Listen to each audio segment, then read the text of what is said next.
Yo, welcome back to the Further Your Lifestyle podcast, conversations on lifestyle, passions, and hustles. My name's Chris Furlong.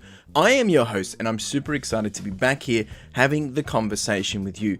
Episode 89 today, and we're going to dive straight into it. Today, we are talking about how consistency enables you to change your life. Now, there is a lot of cliche in this, a lot of generalization, and I get told quite a lot of times that it's all very fluffy, but the reality is you can't get something if you do nothing. And that's what we're going to be talking about today. I'm going to be sharing a bit of my own journey, but I want to kick off with this quote from Alex Hormozi. Winners commit to the actions, losers wish for outcomes. And this is the reality. When you commit to an action, you will get a result. When you think about and wish about and want things, but if you do nothing, you'll just get an outcome that never occurs. Meaning you can wish about an outcome, but unless you take action, you are not going to be a winner.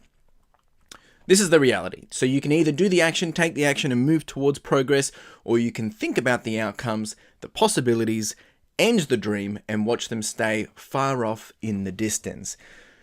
2 years ago, I started a conversation with my boss. At the time, I was with a Fortune 500 company, and I had the conversation saying that I'm done. I was ready to move on. I was sick and tired of everything that was going on. And at the time, it was during the peak of COVID, so I was definitely mentally exhausted. And I do want to say, frankly, that there was nothing wrong with where I was working. I was so grateful for where I was. I'm so grateful for that opportunity and grateful to be able to, connect and meet with so many wonderful people, but also gain such amazing experience. That's been able to enable me to do what I do today. But it wasn't the fact that I was necessarily done with work or the company as such. All the people, all that six-figure salary, it was quite lucrative, to be honest. It was more that I was done with the whole idea of knowing that the longer I am delaying myself in getting what I really want, the longer it's going to take me to actually get what I want. And what I actually wanted, and some of you would have heard this before, is I wanted to be able to work for myself. I've always wanted to work for myself. I've always wanted to have a business of my own. I didn't know what that necessarily meant. I've wanted to have that since I was 18. And I also, in the later years, I started to develop what I really wanted, which was to create a podcast and also to create a whole new business around helping people, pursue their passions and share my vision and my own mission of wanting to inspire, to be innovative, and to promote success through all that I do and to the people around me. And I wrote this motto, and that's why I'm reading it out to you. And I've always wanted to spread happiness and express life through all my actions, but also I wanted to plan to create an opportunity for others through my own visions, through my own dreams, and inspire those around me to aspire further in their own lives. Now, I've spoken about this numerous times, but if you're hearing this for the first time, this episode is for you, for the person who wants to do something that they've always wanted to do, to actually take control of where they want to be. And you can have ideas, you can have dreams, you can have ambitions, which I've had, right? And you have them too. But without progress towards them, they will just not pop up out of nowhere. You need to do something about them. That is the reality of it. Jeepers, I cannot get that clear enough. But I digress. So I knew I wanted the idea of these things at the least, but I didn't know what they would look like, and I wasn't sure how I was going to get there. But I did know this for sure. I knew this one thing, that nothing will happen if I do not take tangible and intentional steps in making that more of a reality. So to backtrack a little bit, I had been always in my mind knowing that I was working for this company, that in the long run, I wanted to work for myself. I was expecting that I was going to work there for 10 years, get a nice little, salary and earn up heaps. And, by the time I was 30, have $1 million in cash. This is a false world reality if I wasn't doing anything. And then be able to, quit and then just go work on whatever it is that I wanted to work on and figure it out as I go. But I had a lot of conviction in building my own career, knowing that as I'm building this career, I'm also building it for someone else. I'm building someone else's dream. I'm making someone else's dream a reality, even if it is a company of over 600,000 people. And that's when I started to know that I wanted to start working towards whatever it is that I was doing. And I did a lot of trial and errors. And I've spoken in a lot of different episodes about all the different businesses and all the different things that I've done up to date. But I basically got to the point and realized, no, I need to take massive action. So after a few months of handover, I then started the journey of a leave of absence. I didn't quit. I didn't jump off a cliff like that very quickly. I, assessed what my options were. I understood what my options were, and it meant that I could take actually a career break of up to 2 years. I also knew that I had the option to use some leave. I had some long service leave at the time as well. And I also understood that majority of this, if I go on this ambition, if I go and take 2 years leave of, a career break or a leave of absence, that majority of that would mean that I'm not getting any money. I wouldn't be getting paid.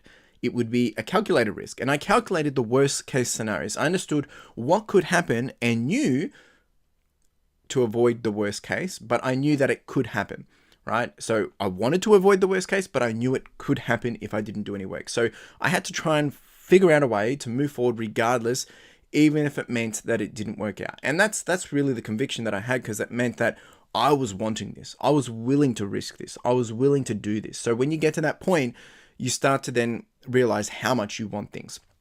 So if we skip ahead almost 2 years from January 2021, today's date is actually of me recording this is 18th of November 2022. It was only a week ago, legitimately only a week ago, that I had a call with HR early in November, and basically we're discussing my leave of absence situation and if I was going to be coming back, and that was going to be coming to the end of December. And essentially I had the conversation, and the short of it was, no, I'm not coming back. So I put in my resignation, and only 3 days ago, I officially resigned and did my last day, basically putting in paperwork and things like that, handing back assets, and I'm now treading my own path. So what happened in between? How did I execute this, and how did I make this happen? There was a long period of time in doing so, and I want to make sure you have my understanding and how you can leverage that for your own understanding, but also what you have to leverage as well, because what I did won't exactly be the same for you. We all have different circumstances.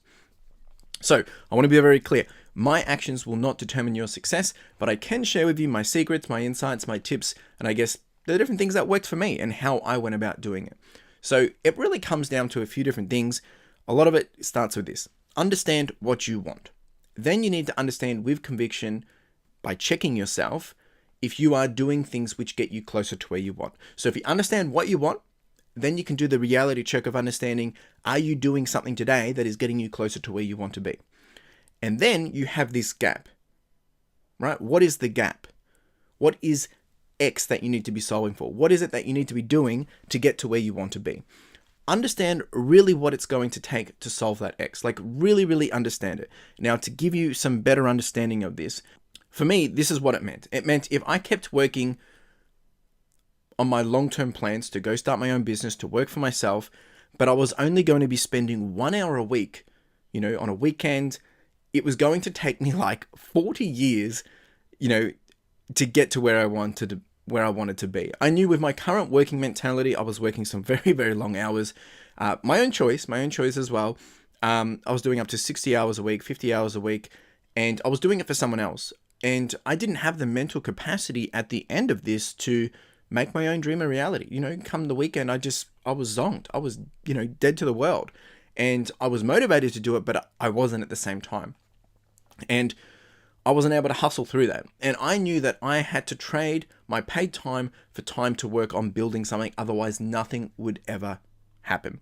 So I asked myself this: what would happen if I spent the same time working for myself, spending it all focused on my own dreams, my own passions, my own goals, and my own ambitions? What would happen? And once you really understand that, like I've shared above, then you can build a plan. Now, I'm a long-term thinker. I've always been a long-term thinker. I understand that you cannot go from, 99 to 100 by simply skipping 1, 2, 3. You have to go through the whole sequence, right? You can learn some tricks along the way that helps you count quicker, but essentially you need to go through the full count. And I had the full mentality that if I want what I want, it may mean sacrifices. It may mean taking no pay. It may mean not having the comfort and securities of what I had for the previous 7 years before that. It may mean that I would have to sacrifice other things, whether it's friendships, relationships, not being able to focus on doing other things. I wouldn't have necessarily a lot more money to play with. It meant that I might not get what I want for a while. And I was happy with that. I went through that process and understood what are the pros and what are the cons. What are the things that I'm sacrificing, but what are the things that I'm chasing? And I'm going to take you through my plan. This is what my plan was. I calculated and understood how much money I had in savings to know that if I did not earn any dollars, how long can I withstand it? Not even thinking about my career break, but my career break plus some, right? Knowing that if I could go from my career break, my leave of absence and build something, I'm still not going to replace that income straight away. Worst case, I'm definitely not going to replace that income. So I needed to have a clear understanding of how long will it take for me to dry up my savings. And that was very clear. I had set that expectation and I knew what it was going to be. But I also meant that I want to try and avoid spending my savings. I want to try and make some money. So my first focus was getting cash flow and getting dollars coming in. How can I get some dollars coming in? I knew it wouldn't replace the 6-figure salary for a long time, but that was okay. I was happy with it. I knew how much I could survive off. I knew how much I had to keep me as a buffer. And I then also set the expectation that let's commit to this for at least 6 months. And then I can checkpoint with my leave of absence and see what's happening, see where I'm going. So from the above 3 points, clearly I had weighed up the costs, the potential risks, and the wins and losses. Very high level, but that's what I had weighed up. And I knew what I was getting into. I also had a plan B and I also had a plan C. I could go back to working. Worst case, if I can't go back there working, I can always get a job somewhere else. It's not going to be the end of the world. And I knew that and I was happy with that. All right, so we're gonna backtrack a little bit. So after having the conversation with my boss and I finalized that I was finishing up. I was going to be leaving in December. We finalized this basically in September, meaning I had about 3 or 4 months basically where I was going to have some ability to do some things. I knew I had 3 months till I'd finish, and so it'd be September, October, November, and half of December. But a lot of that becomes holidays and Christmas period anyway. So what did I do here? And this is where it's key. This was the next part of my plan, or a deeper click into, how do I manage having no income? Knowing that I'm going to be going into a new year with a leave of absence and not earning any money. So knowing that, fortunately, reselling would be my quickest win. I had known how to do reselling. I had done flipping, not reselling. Flipping being buying things cheap and then selling them just, here and there. But the idea of reselling was actually starting a business and making sure that was going to be my primary income. And it was my most easiest way to access money from my own understanding. This will be different for everyone. So what did I do? I spent the next 3 months, basically, September, October, November, and a little bit of December doing this. Binging content, learning the flow of eBay, getting into a routine, actually starting to sell stuff, building workflows, understanding what's what, who's who in the community, understanding the how to and the no to. Of course, this was only the tip of the iceberg. I was doing it in a very, very short term, but this meant come January 2021, when I was going to be doing this as my primary source of income, I was going to be ready to rumble. It meant I didn't have to start from scratch when I was at zero income. I'd already built up a little bit of some dollars, and I'd already done some testing, and I already got some processes in play. I didn't have to worry about learning to flip when I was going to be starting from January 2021. Over the few months leading up to January 2021, I was able, as I said before, test the process, learn to flip. And I actually generated $350 in my first month, which I think was November, which was my full month of testing this out. $350 in revenue. It's not profit, but I was pretty happy with that. Now, by the time I landed in January to go full time, I was doing $1,287. And then by May, I was averaging $3,000 a month. This is revenue. This is not profit.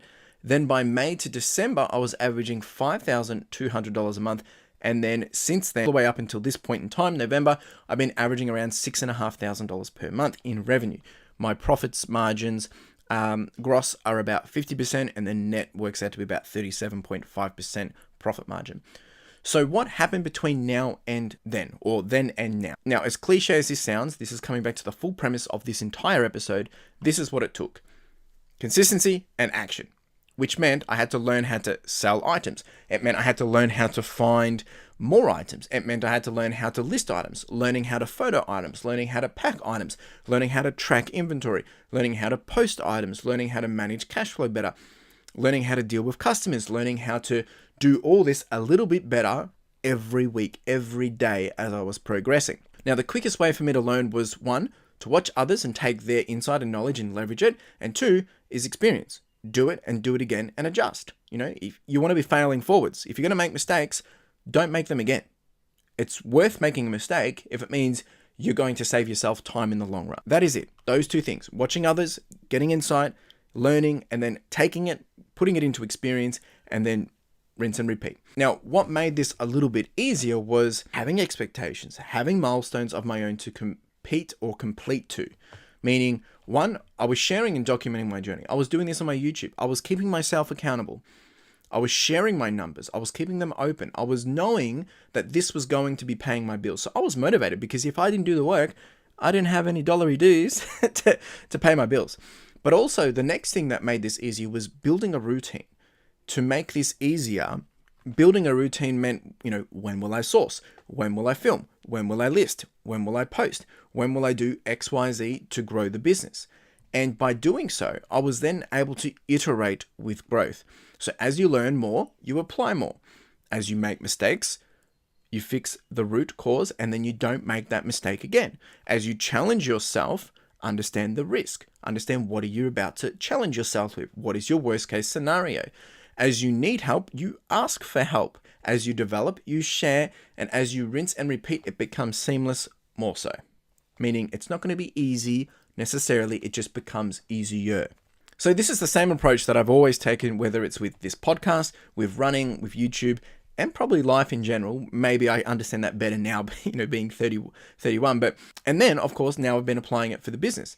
And it gets a little more focused as it is the primary driver for income at this point. Meaning I've been putting a lot more time into this business than my YouTube, my running, and the podcast, because this is the thing that's going to be helping me be able to do all these other things and to have the lifestyle that I want. So let's jump ahead. 1 year in, things were going well.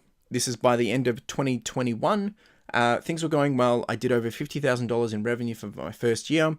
I had a handle of things, I understood things, and I knew what this was going to take me to do. So what I did is I'd actually already done my check-in at 6 months, and I said, nope, I'm going to double down and I'm going to go all the way for the full 2 years. Because I knew that I could keep this going, and I wanted to keep it going, but bigger and better, because I did not want to have to go back. And here we are, officially now, 100% on my own. As I said before, finalized my resignation, finished up at my job. There's no hard feelings. Like, I am so grateful for that opportunity, but now I get to build my own empire. I get to tread my own path. I get to create what I want to create. And there's some really, really important things that I want to make sure you rehear at the end of this episode, which I'm going to go through right now, to make sure that you consider. Because I do not want people to come here, hear this and say, oh yeah, I'm going to do what Chris did. I'm just going to leave and go do all these things. That's not what I did. I built a plan. You need to build a plan. You need to understand that to be where you want to be isn't going to necessarily happen in 3 months. It's not going to happen in 6 months. I'm 2 years in and I'm still going. I've got a roadmap. I've got a plan for the next 7 years of where I want to be heading towards. That 7 years continues to iterate in terms of what it looks like, how it's going to be developed, and I pivot it, but I have a plan.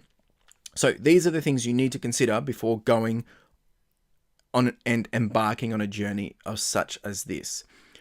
1, I had savings in the bank that would enable me to have 4+ years living expenses. Now, I want to say that again. Worst case scenario, I knew that I could continue to survive, continue to live if I did not earn any income for 4 years each month, right? And I'd been working for 7 years. So I had that buffer. I had that emergency savings, knowing that worst case, and sorry, it wasn't even emergency savings. It wasn't even emergency savings. It was actually my pure savings for a house, but I was willing to risk that for it. I had a share portfolio, and I still do, that I'd been building for 7 years. And at the time of me finishing into my first year of leave of absence, it was sitting on around $290,000. So that was also in the back of my mind. Worst case, I've got that. Number 3 was I have 2 rental properties. They were also generating income. Number 4 was I was living with my parents, right? Still living with my folks, meaning I didn't have kids. I didn't have additional dollars or costs or expenses or other life necessities. There's nothing wrong with that, but this was my circumstance. So you need to tailor this same process to your life experience or your life circumstance or your current lifestyle. I knew that I'd always wanted this since I was younger. Since my late teens, it just took me almost half my life to actually execute it. But it only took me 2 years to make it happen. And that is the kicker. This is the power of action and consistency. When you take action, when you apply consistency, you get results, right? These results might not be tomorrow, but as I said before, it took me 10 years to execute on this. And it's only now taken me 2 years to actually make it happen. That is, I'm just soaking that in. Just had a moment there. It's just crazy, right? And And what I would love to be able to do is now help other people do exactly that. So if you are interested in this, if you do want to level up, if you do want to change your life, reach out. I've got a number of different programs that I'm launching. Some I've got public, some are still a little bit private, and they'll be coming out at full scale in 2023. But essentially, if you want something like this, I don't have the answers for you in terms of I can't do the work for you. What I do have for you is understandings, insight, experience, and tips and tricks of how it's worked for me. How I would, plan your next couple of moves. How can I plan ahead? What is the roadmap? How do I execute? How do I build a plan? How do I stay consistent? How do I take steps? What is the first thing I need to do? I can help with that. Right? I can't do the work for you, but I can help you start to take execution or start to take action and move forward to where you want to be. Look, this is a deep and personal episode, but I am motivated. I am pumped, and I'm super excited because, when you don't take action, you're not motivated. You become depressed, or you can become thinking, what am I doing? Or you become doubtful and you lose hope. But when you take action, when you gain momentum, when you see progress, things start to snowball and you get momentum like there is none other before. And now that I've been able to comfortably, peacefully, leave my previous job, even though I wasn't there for the last 2 years, it just elevates me to this place where I'm like, I've got this. And I'm confident that I've got this. Do I know what's going to happen in the next 3 months? No, but I have a plan of what I want to happen in the next 3 months. I have a plan that I know that I want to happen in the next 1 year. I have a plan and an understanding and a long-term idea of where I want to be in 7 years. And that's the reality of it. So I really do appreciate being here. If you've got questions, comments, thoughts, anything in between, chuck them down in the comments if you are here on the YouTube experience. Otherwise, if you're on Spotify, if you're listening on Apple Podcasts or wherever you are listening, get in contact. You can leave a review, say how much this podcast resonates with you or it doesn't. Let me know. You can hit me up on socials at Further Your Lifestyle. That's on Instagram. That's probably the best place to reach out. But all the details are in the show notes. Really do appreciate you being here. You have a wonderful day.